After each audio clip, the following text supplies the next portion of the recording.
Hello, good morning, नमस्कार, आदाब। एक बार फिर से आप सबका स्वागत है वाईफाई स्टडी स्टूडियोज चैनल पे, which is a part of an academy. तो हम लोग की ये जो सीरीज़ चल रही है इसमें हम लोग कवर कर रहे हैं जितने भी हमारे ऐसे क्वेश्चंस हैं जो टॉपिक वाइज हैं। तो हम लोग की हिस्ट्री की सीरीज़ चल रही थी, तो देखते हैं कि आज हम लोग का कौन सा वाला टॉपिक रहने वाला है। तो आज हमारा जो है वो इंडस वैली सिविलाइजेशन के बारे में जितने क्वेश्चन बन सकते हैं उन सबको हम डिस्कस करेंगे यहाँ पर। सेशन के लिंक को एक बार से लाइक और शेयर ज़रूर से कर दीजिएगा। देखिए, पहला क्वेश्चन जो है वो है Indus valley site is located between the Sabarmati river and Bhogava river. आपको बताना है इसमें से कौन सी ऐसी साइट है जो कि सिंधु घाटी सभ्यता से तो जुड़ी हुई है, लेकिन इन दोनों नदियों के बीच में गुजरात के अंदर आपको देखने को मिलती है।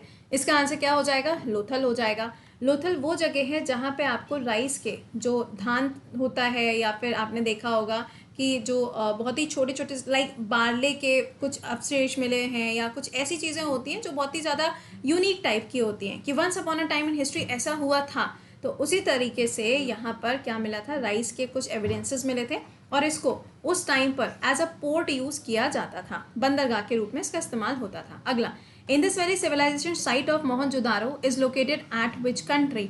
तो ये जो मोहनजोदारो नाम की साइट है ये प्रेजेंट टाइम में कहाँ पर है? तो प्रेजेंट टाइम में ये भी पाकिस्तान के अंदर है।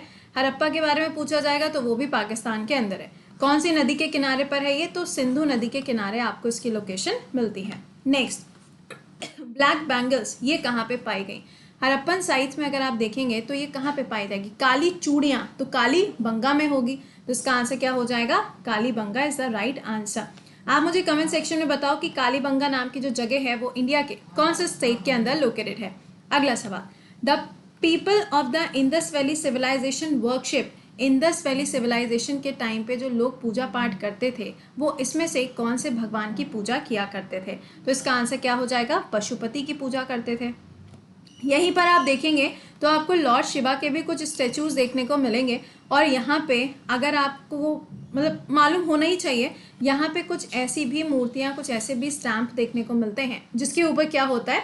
बुल की इमेज होती है या फिर यूनिकॉर्न की इमेज होती है। और ऐसा माना जाता है कि ये भी जो जानवर थे, ये जो एनिमल्स थे, ये इनके लिए बहुत ही ज़्यादा पूजनीय हुआ करते थे। ठीक है, चलिए अच्छा अगला देखिएगा। The social system of Harappa. Harappans का जो सोशल सिस्टम था वो उस टाइम पे क्या था? Simply agriculture. और अगर आपको ऑप्शन में एग्रीकल्चर ना दिया और ट्रेड दिया हो तो आंसर क्या करोगे? ट्रेड मार्क कराओगे, सिंपल है। Next, in Mohenjodaro largest building is. Mohenjodaro जो साइट है वहाँ पे आपको सबसे बड़ी जो बिल्डिंग देखने को मिलती है वो किस चीज़ की है? ग्रेनरी की, यानी कि वहाँ पर जैसे गोडाउन वगैरह होते हैं ना, जैसे कोल्ड स्टोरेज होते हैं, तो ये आपको वहाँ पर मिलेगा।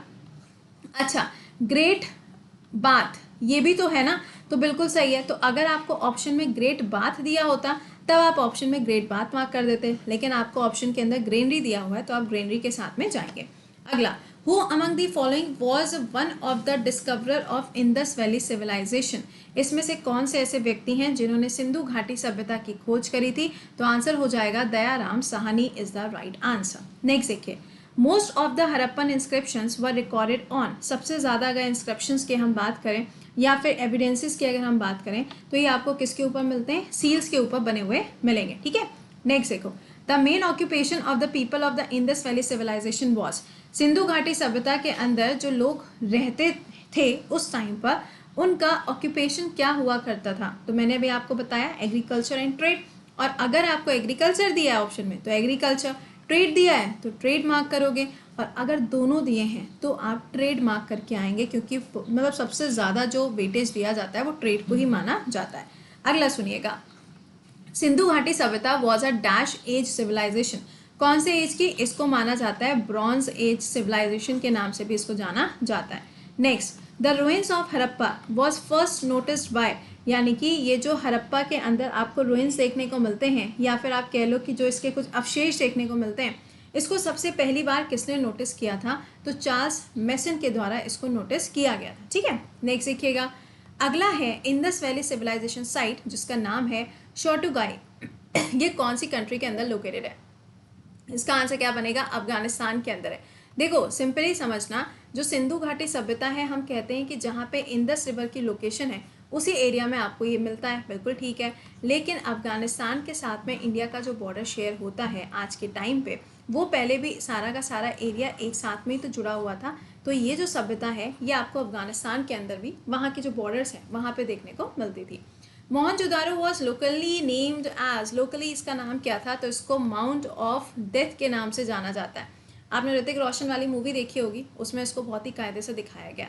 अगला बनवाली, ये एक इंडस वैली साइट है। आपको बताना है कि ये हरियाणा के कौन से डिस्ट्रिक्ट के अंदर है, तो इसका आंसर हो जाएगा फतेहाबाद के अंदर इसकी लोकेशन आपको मिलेगी। यहाँ पे बार्ले के अवशेष पाए गए थे, इसीलिए देखो इसके नाम में ही सारी चीज़ें छुपी हुई हैं, है ना, बस नाम से ही यहाँ से एविडेंस निकल आता है। अगला dash metal was not known to the Indus Valley people, इसमें से कौन सा ऐसा मेटल है जिसके बारे में सिंधु घाटी सभ्यता के लोग नहीं जानते थे, तो क्या चीज़ थी, आयरन था। और आगे चलते चलते जब लोगों को इसके बारे में पता चला तब तक तो इनकी सभ्यता खत्म होने पर आ गई थी। अगला द हरप्पन साइट मांडा, ये कौन सी नदी के किनारे पर है, तो ये चेनाब नदी के किनारे आपको मिलेगी। कई बार पूछा जाता है कि चेनाब नदी जो है ये कौन कौन सी नदियों के मिलने से बनी है, तो पहला तो यहाँ पर हो जाएगा कौन सा वाला, सबसे पहली हो जाएगी चंद्र, दूसरी हो जाएगी भागा, दोनों को मिला के क्या बनी है, चेनाब बनी है। Next, what is the name of the city that was first excavated by the archaeologist, archaeologist के द्वारा सबसे पहले ऐसी कौन सी साइट है जिसको यहाँ पे खोज की गई थी, तो आंसर क्या हो जाएगा, Harappa is the right answer. ठीक है, नेक्स्ट देखिए, हरप्पा रिवर तो मालूम है ना, रावी नदी होगी।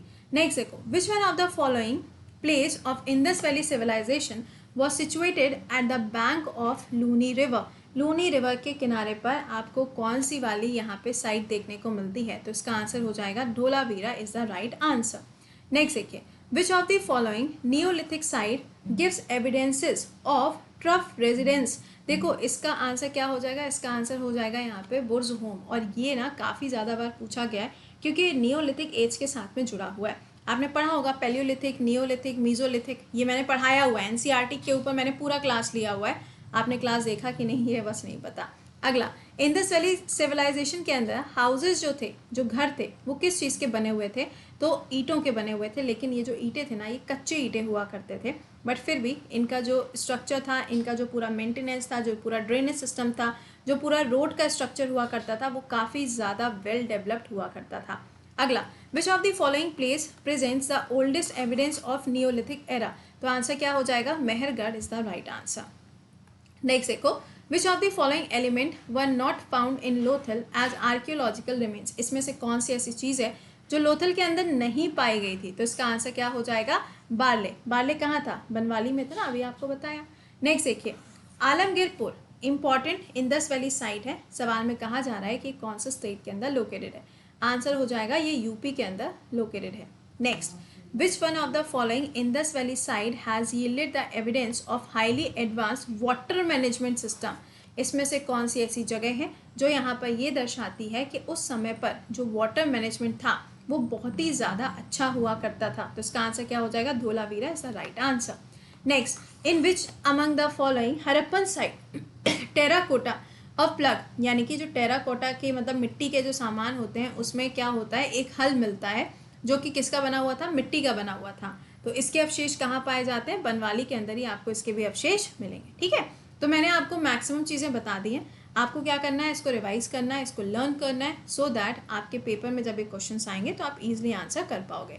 इसके अलावा डेली 7 बजे अपने लोगों की मुलाकात होती है, तो क्लास में पंक्चुअल होना स्टार्ट कर दीजिए, that is very very very very very important. ठीक है, इसके अलावा आप लोगों के जो नए बैचेस हैं वो स्टार्ट होने जा रहे हैं, नहीं ज्वाइन किया है तो अभी तक ज्वाइन कर लीजिएगा। इसमें आपको मेरे क्लासेस तो मिलते हैं, साथ में आपको बाकी एजुकेटर्स के भी क्लासेस मिल जाते हैं, चाहे आप किसी भी एग्जाम की तैयारी करो, जिस पेपर के अंदर जीएस, मैथ, इंग्लिश, रीजनिंग आती है, आप यहाँ से ज्वाइन करके पढ़ सकते हो। कोड लगेगा कृति10, वीडियो के डिस्क्रिप्शन में लिंक लगा हुआ है न्यू बैच का, आप जाके क्लिक करके इसको ज्वाइन कर सकते हैं। इसका जो अमाउंट है वो करीबन 6500 है, जो आफ्टर 10% डिस्काउंट करीबन जाके 6000 के आसपास पड़ेगा, जो आपके पूरे साल भर की फ़ी है, जिसमें आप हर एक क्लास हर एक एजुकेटर का देख सकते हैं। बाकी आपका टेस्ट होता है हर संडे को। तो मिलते हैं अभी आपसे 7 बजे के सेशन में। इस सेशन को एक बार से लाइक और शेयर करिएगा, सो दैट कंटिन्यूटी बनी रहे। और क्या, चलिए till then bye bye and take care.